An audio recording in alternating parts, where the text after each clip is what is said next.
guys, I'm Janet, on occasion, and today we're playing another Total War Warhammer Battle Replay. So, as you can see, got the Beastmen, and we're against Bretonnia. So, you know, brought the usual thing I do against, you know, units with ranged, you know, against factions that tend to bring range. So I've got Goreherd with shields for that extra missile defense. I've got my Ungor Raiders in the back. I've got my Brace Shaman of Death. I brought the, I usually bring, I think it's Doom and Darkness, but instead I swapped that out for Fate of Buna, which you'll see works very well in this battle. I've also got Morga the Shadow Gave, and I've got I actually swapped out some of the Goreherd and some Chevrons to get more Ungor spears. So I've actually got 4 units of Ungor spears. So I've got 2 over here, 1 here, and I've got 1 in the trees over here. And I got my usual 4 lots of Tentacles, Great Weapons, and the Chaos Warhounds. Now here, I was hoping this wouldn't happen actually. I was hoping he'd come in sort of more forward and I could catch them with my spearmen. I didn't know they'd have these units right here, but you know, just generally they'll be able to move these guys up and you know, they'd run into my spearmen with their cavalry. But here he's got a couple of mounted yeoman archers, he's got the Pegasus Knights, he's got a paladin, and here, you can't see it very well, but he's got 4 units of man-at-arms, 4 units of man-at-arms with spears, sorry, spearmen-at-arms. He's got a peasant mob, and he's got 2 Grail Knights and a Grail Guardian. He's also got the Fey Enchantress and the Grail Reliquary. And so that's his army. So speed it up, and you can see straight away they spot my Ungor spears, which is very annoying. So I try and move up that way, try and hope they'd, you know, come after me and I can get in behind them, but they spot it all straight away and run. So fair play, you know. So yeah, I eventually move these guys up the middle and move these guys into the trees over here. Try and set up another, you know, bit of an ambush really, just sort of hinder his cavalry basically, because I didn't know how much he had, because I couldn't really see a lot in the trees. But so yeah, I think it's pretty good bringing such cheap spearmen as the Beastmen against Bretonnia, because yeah, they get such great value as soon as they're in any fights with any cavalry. They'll just yeah, they'll really make their money's worth. Here though, unfortunately, I did overstretch with those Centaurs, and here I didn't notice them getting dived. So I was pulling everyone out because I thought, you know, this is enough. I can't chase these yeomen, so I'll just pull everyone out. And here, yeah, they get caught, and I'm still commanding them to come this way. So unfortunately, they end up just trying to push through the Paladin, the Pegasus Knights, and they're just taking damage the whole time. So I basically lost half a unit right then.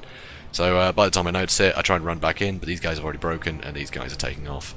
So really unfortunate. So yeah, I start moving up my units, as you can see here, because I think I was moving up these units when that Centaur got ambushed, so I just didn't notice. So very unfortunate, because that's an expensive thing. He got that for free. I mean, I did no damage to his Pegasus Knights. So yeah, he got that completely free, which yeah, you don't want to do. So here you can see he's got his Grail Guardians, he's got his Yeomen postured up, he's moved all of his guys into the middle here, and he's going off the other side to explore with his other units. So here he does actually end up spotting these Ungor, and you'll see he does actually charge them. But first up, he sends his Grail Guardians to try and take out the Ungor Spearmen, so I've got more Spearmen coming in to try and get him, and I send all my cavalry back in. Wisely though, he does pull out very quickly. So I also tried to get my Ungor Raiders to get some damage on these guys, but they ended up just running straight, like, you know, into the forest, so I had to pull them back. So yeah, after a little chase, I have to pull back again. There's a lot of this in this battle. So yeah, here you can see he's actually dived my Spearmen with his Pegasus Knights and his Paladin. All the while, he's having to micro all this stuff because I keep running back and forth, chasing him and things. So they're just sat there fighting Spearmen, which is not good. They do most of their damage on the charge, the Pegasus Knights. So here he does actually run them away. But you know, he's taken a model, and yeah, that's a fair bit of damage. He's still got some stuck in this that are just getting attacked as they're trying to run away. So that's far too much damage to take from you know, a couple of cheap units like that. So here you can see I had the Spearmen chasing, and they finally caught these guys. And you know, they're not going to fare very well on their own here, but it is pinning them in place for quite some time. So I get all my cavalry back in. I think I'd moved them back a bit too far here, but I wanted to get my ranged units start doing some damage to their yeomen, because at the moment I'm just taking so much, you know, sort of skirmish fire into my cavalry. So here you can see his Paladin is still in this fight. I don't know if he was trying to run. Yeah, I think he might have been. He's just bogged down there. So he's taking a load of damage for no good at all. So so that's great for me. And so here I've charged in huge amount of damage to their Grail Guardians. Their mounted yeomen are taking damage from my Ungor Raiders, and they're trying to charge my Ungor Raiders, but you know, in the trees here, it's not the best place for them to be fighting. And frankly, yeah, these Ungol Raiders, they're crap in melee, but the mounted yeoman archers are just terrible in melee. They're really bad. So, and here I turn these Grail Guardians into Chaos Spawn. So there we go, got some more Chaos Spawn there. And I'm pretty sure I followed up with a Fate of Boona on these Grail Guardians. They're also about to lose these Pegasus Knights, they're about to break. And yeah, 12 models, 11 models, 10. So here, charging my front line, all basically against this peasant mob, but, you know, it forms a big barrier against the rest of their army while I decimate their cavalry. So that's great. So the Grail Guardians, they do most of their damage in sustained combat, but not against a load of Centaurs with great weapons and spearmen. So, yeah, Fate of Boona, though, doing a lot of damage. It does really good work. Fate of Boona is great against cavalry, I've noticed. Because, yeah, it just really catches them unawares, especially units that are this expensive. It just, oh, it's great. Great bonus damage against them. So, here, you know, I've got a load of guys coming in, trying to do what they can.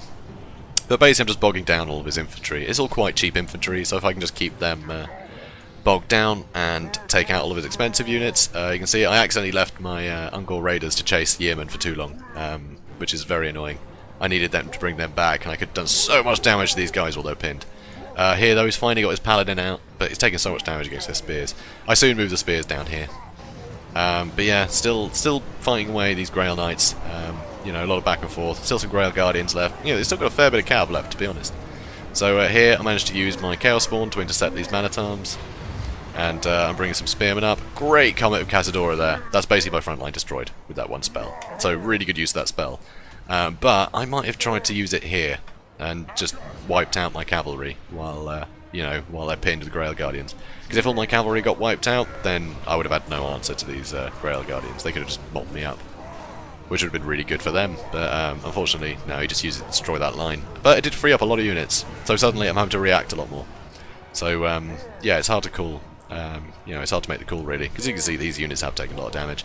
But I get a nice surround on his Paladin there. I'm not quite sure why he died with my Centaurs there. I think that was a bit of a mistake, but maybe he thought I wouldn't notice. But yeah, I get him surrounded really quickly. I've got the Warhounds on him now, so he's not going anywhere. So my Brave Shaman, still having a great time. So more Earthblood coming down on his units, which is very good. So start getting some good range damage on these guys though. So, you know, lightly armoured. Yeah, they've got shields, but they're being shot at the back at this point. So they will be taking a lot of damage from my very cheap units, who have actually done great at the moment. They've, you know, chased off the Yeoman archers. You know, they cause a lot of hassle for the enemy at the moment, which is good. So, yeah, so now he's trying to charge in. Obviously, I've got a huge amount of power over here left, and they're splitting up the forces trying to deal with other things. So, it's not good for him. He's really separated here. So here I managed to intercept with my Gore Herd here. They charge in with their Yeoman archers, which to be fair, it stops me shooting. And, you know, they're not really going to win the combat, but it is giving them time to get the Man-at-Arms in combat with me. So I got some guys coming back, but I didn't actually notice straight away. I don't think I noticed at all that those were going back. I was too busy trying to wrap all this up. So now I've got everyone on their Fey Enchantress, get a nice surround on them. I've scared off their peasant mob, no surprise. So, yeah, it's looking quite tidy over here. Morgay, he's taking almost no damage. He's just chasing some people off. And now I've managed to get behind these guys with my Gore Herd.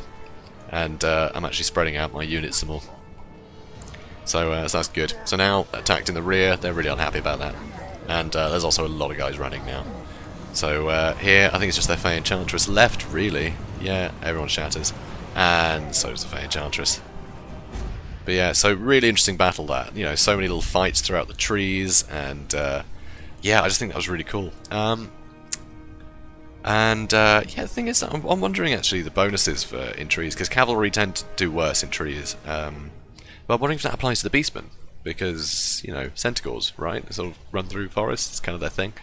I'm not actually sure, but I know that they're immune to Vigour, and so are the Grail Knights. So yeah, there's no risk of any of them getting tired. So it's quite cool that that lasted the whole battle, because they were all still fresh as a daisy by the end of it, which is pretty awesome. So yeah, let's see the breakdown.